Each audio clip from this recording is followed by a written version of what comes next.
All right, guys, this is our last section of notes for Unit 3.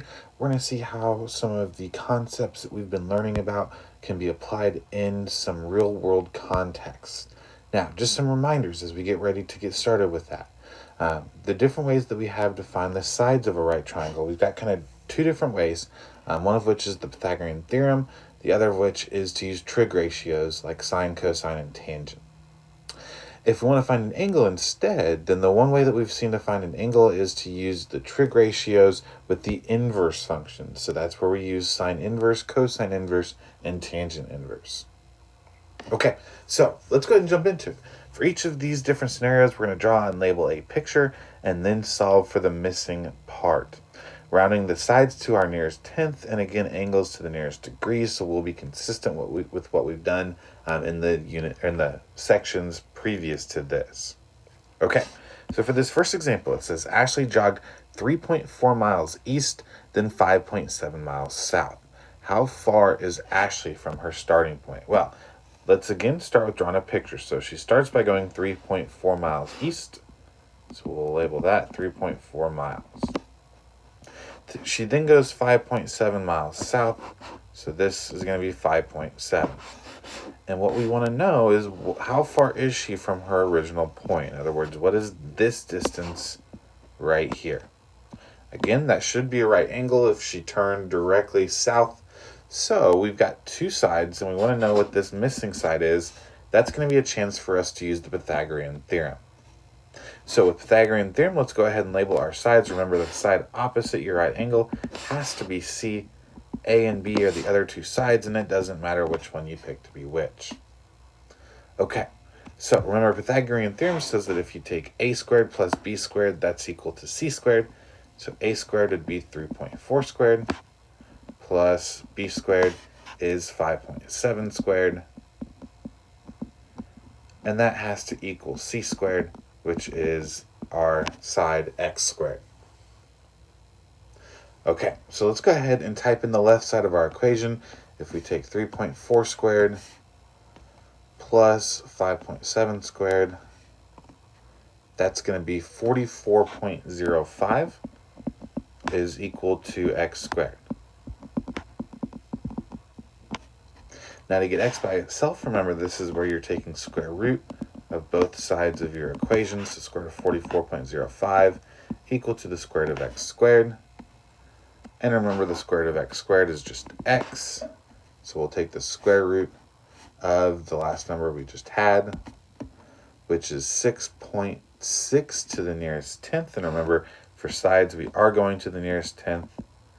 Also, it's going to be important today to make sure that you include the label. We were talking about miles, so 6.6 miles would be our final answer. All right, let's take a look at another example here. So it says a 31-foot support wire is attached on the top of a 25-foot telephone pole to a point on the ground. How far from the base of the pole does the wire meet the ground? So again, let's start by drawing a picture. So we've got our 25-foot telephone pole. Draw that right here. And then we've got a 31-foot support wire. I'll draw that right here. And we want to know what is the distance from our telephone pole to that point on the ground where the wire meets. Again, we'll assume that the pole is standing at a right angle to the ground. So what we're wanting to find is this length right here, which is x.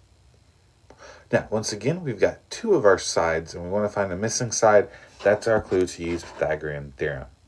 Once again, let's label our sides. So side opposite the right angle has to be C. A and B, doesn't matter which ones you pick to be which. I'll let A be the 25 feet and B be equal to X. Okay, so plugging those into quadratic formula, we're going to take 25 squared plus B squared, which is X squared, is equal to C squared, which is 31 squared. All right, so let's simplify some of that. 25 squared is 625, and 31 squared is 961.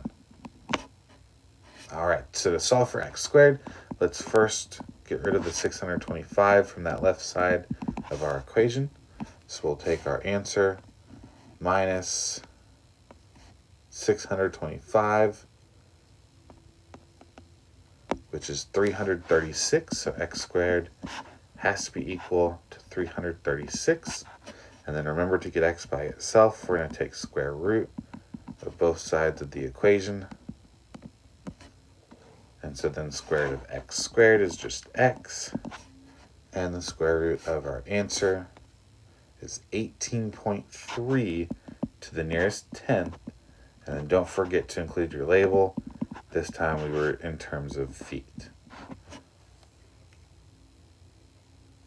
All right. I think we got a couple more examples, and we've got a couple of new concepts that we'll talk about as well today. So Jake leaned a 12-foot ladder against his house. If the angle formed by the ladder and the ground was 68 degrees, how far from the base of the house did he place the ladder? Okay, so let's draw a picture. We've got our house somewhere over here. It says that he leaned a 12-foot ladder against it. So this ladder right here is 12 feet.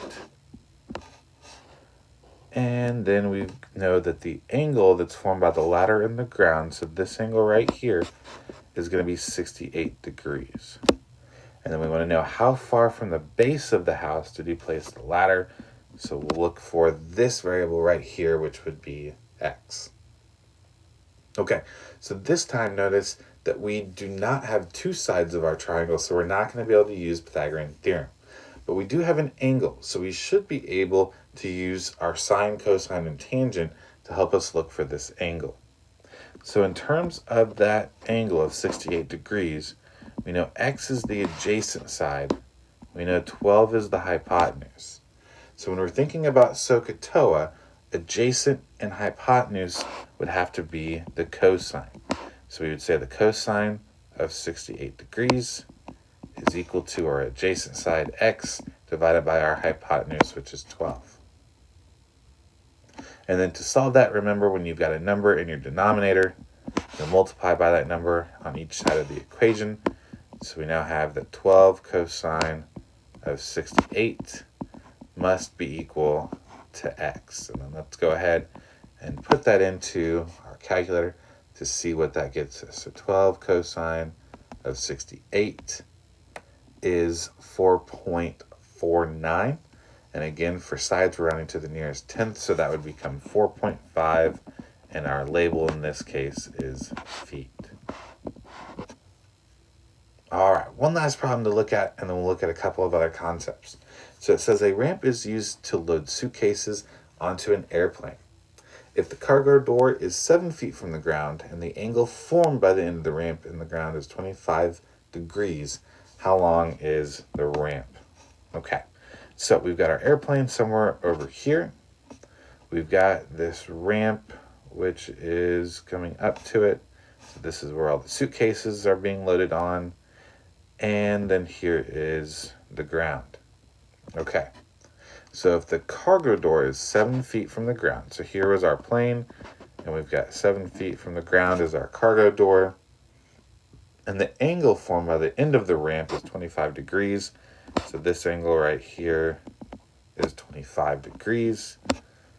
Then how long is the ramp? So we want to know this distance right here, which is x. Okay, so just like in the previous problem, we have an angle and two sides. We do not given two sides in order to use the Pythagorean Theorem. So let's label our sides compared to our angle. So 25 degrees, this would be our side which is opposite the angle. This would be our hypotenuse. So opposite and hypotenuse, O and H, would be telling us to use sine in order to solve this problem. So we would say sine of our angle, 25 degrees, must be equal to our opposite side, which is 7, divided by our adjacent side, which is x. Now, this time we have a variable in our denominator, so remember this is where you'll switch that with the other side of your equation. So you'll say that x is equal to 7 divided by the sine of 25 degrees. Now all that's left is to put that in our calculator and get a decimal approximation. So 7 divided by the sine of 25 is equal to 16.6 to the nearest tenth. And our label in this case, once again, was feet. Okay, so a couple things that we need to talk about are some definitions that we're going to be using as we solve some more problems. We're going to talk about what's called an angle of elevation and what's called an angle of depression. So an angle of elevation is when looking up to an object, the angle of elevation is formed by an observer's line of sight in a horizontal line. An easy way to kind of visualize that, I've got a picture here for us. So if you've got a person, in this case a kid it looks like, looking up at a lighthouse, then the line of sight would be from their eyesight up to the top of that lighthouse. And then the angle of elevation is the measure of that angle between the line of sight and the distance from the object. Okay, so let's do a couple examples of this to see how it works. So it says a dog is standing 5 feet from the base of a tree, looking up at a cat that has climbed 16 feet up the tree. What is the angle of elevation from the point the dog is standing on the ground to the cat? Okay, so let's go ahead and draw this picture. We've got our dog, which is standing on the ground, standing from the base of a tree, and they are standing 5 feet away from the base of that tree. It says that they're looking up at a cat that has climbed up the tree, and the cat has climbed up 16 feet. And it wants to know what is the angle of elevation from the point that the dog is standing on the ground to the cat. So we want to know what is this angle of elevation right here. Okay, so in order to find that angle now, let's go ahead and think about our two sides that we have. If in terms of the angle, 16 would be our side opposite the angle, 5 would be our side which is adjacent to the angle, and we'll call that angle x for right now. So, setting up an equation, opposite and adjacent, we're going to want to use tangent as our trig ratio. And we'll say that the tangent of x must be equal to our opposite side, which is 16, divided by our adjacent side, which is 5. Now, because x is inside of tangent, remember that this is where we're going to use inverse. So we're going to say tangent inverse of our fraction 16 over 5 must be equal to our variable, which is x. And now all that's left to do is put that into our calculator and get our decimal approximation. So we'll do tangent inverse of 16 over 5. That's equal to 72.6. Remember, for angles, we're going to go to the nearest degree, so we'll round that up to 73 degrees. Okay, let's do one more example of angle of elevation, and then we'll talk about angles of depression. So Casey sights the top of an 84-foot tall lighthouse at an angle of elevation of 58 degrees. If Casey is 6 feet tall, how far is he standing from the base of the lighthouse?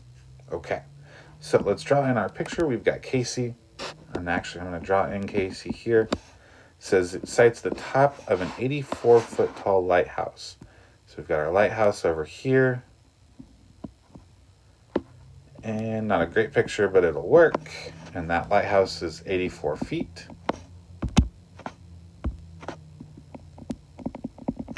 It says the angle of elevation was 58 degrees. So if we look from Casey up to that lighthouse, we know that this is a 58-degree angle.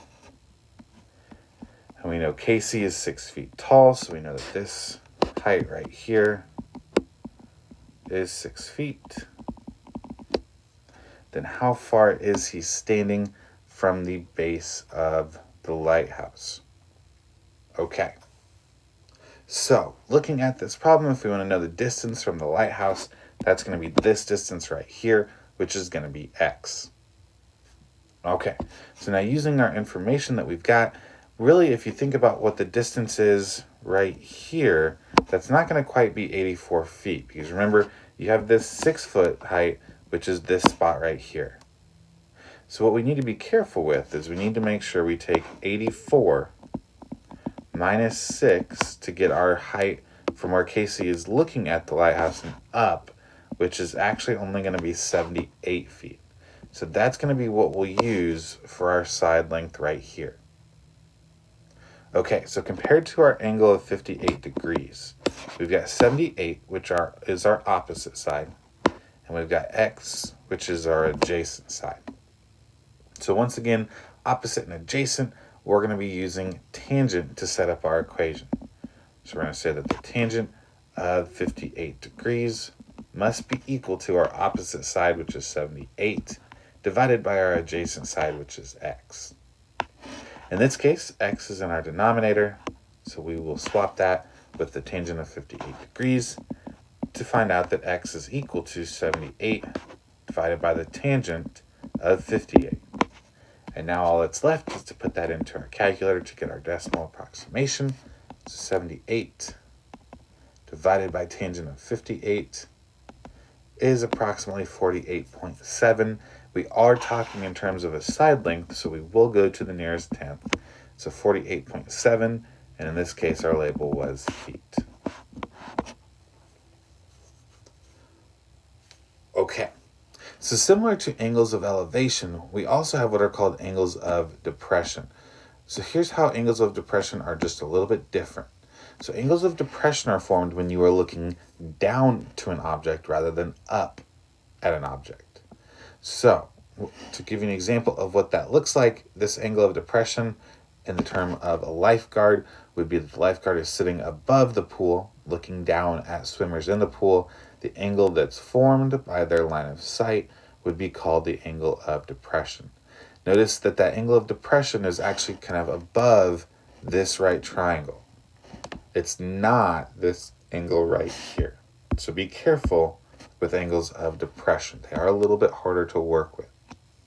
Okay, so let's do a couple examples of those and then we'll be good with this section of notes. So draw and label a picture, obviously, for each of these, and then we'll solve for the missing parts. So it tells us the lifeguard is sitting on a platform looking down at a swimmer in the water. If the lifeguard's line of sight is 8 feet above the ground and the angle of depression to the swimmer is 18 feet, how far away is the swimmer from the lifeguard? Okay, so let's draw a picture of what this looks like. We've got our lifeguard sitting up on their stand. It tells us that they are 8 feet above the swimming pool. So you've got your swimming pool right down here. And then it tells us that the line of sight, they are looking at an angle of depression to the swimmer, which is 18 degrees. So when they're looking down at the swimmer, this angle actually, so let's think about kind of their eyesight. If they're looking straight ahead, then the angle of depression is this angle right here, and that's 18 degrees. And we want to know how far away is the swimmer from the lifeguard. So we want to know this distance right here, which is x. Okay, so here's how we're going to work this problem.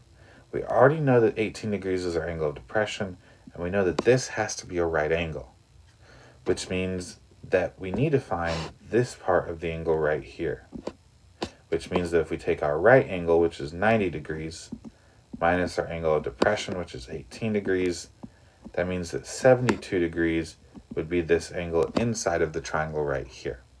And that angle will probably be a little bit easier to work with than our angle of depression would have been. Okay, so now taking a look at our triangle with 72 degrees as our angle, then x would be our side opposite that angle, and 8 would be our side which is adjacent to that angle. So opposite and adjacent, once again, we'll be using tangent in order to set up our equation. So we'll say that the tangent of 72 degrees must be equal to our opposite side, which is x, divided by our adjacent side, which is 8. Now in this case, number in our denominator means we'll multiply by that number on each side. So we'll have that 8 tangent of 72 degrees must be equal to x. All that's left now is to type that into our calculator to get a decimal approximation. And 8 multiplied by the tangent of 72 is 24.6 to the nearest tenth. Once again, our label is feet. All right, last question. Let's take a look at it here. So building A is 480 feet tall. Building B is 654 feet tall. If the angle of depression from the top of building A to the top of building B is 42 degrees, how far apart are the buildings? Okay, so let's draw our picture. So we've got building A, which it tells us is 480 feet. So here is building A. We know that this is 480 feet. And then we've got building B, which is 654 feet. So quite a bit taller than building A. It tells us that the angle of depression from the top of building B to the top of building A is 42 degrees. So if you think about kind of what that would look like, you've got your line of sight. So imagine standing at the top of building B.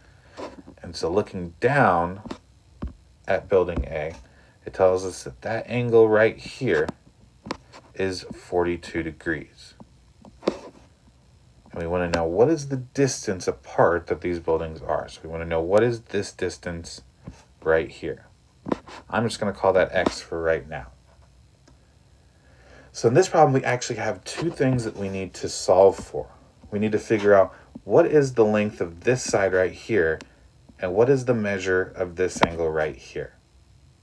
For the angle, we know that 42 degrees and that angle form a right angle. So once again, if we take 90 minus 42, that's 48 degrees. So that's going to be the measure of the angle that we're going to use. As for the missing side, we need to figure out how much taller is building B than building A. In other words, if we take 654 minus 480, that's going to be, let's see, 654 minus 480 is going to be a difference of 174 feet. So that's going to be the measure of this length right here. Okay, so now that we've got those two missing values, let's solve for X. Let's go ahead and label our side. So compared to the angle, X is our opposite side. 174 is our adjacent side. So opposite and adjacent, once again, we're going to be using tangent. So we're going to say that the tangent of 48 degrees must be equal to our opposite side, which is X, divided by our adjacent side, which is 174. Now, since we've got a number in our denominator, this is where we'll multiply by that number on each side of our equation. So we'll multiply by 174 on both sides. So we'll now have that 174 multiplied by the tangent of 48 must be equal to X. Now all that's left, let's put that into our calculator one last time, get a decimal approximation. So 174 multiplied by tangent of 48 is 193.2 to the nearest tenth. So it looks like the buildings are just under 200 feet apart from one another. All right, guys, that is it for this section of the notes. And actually, that is it for Unit 3. Until next time, have a great rest of your day.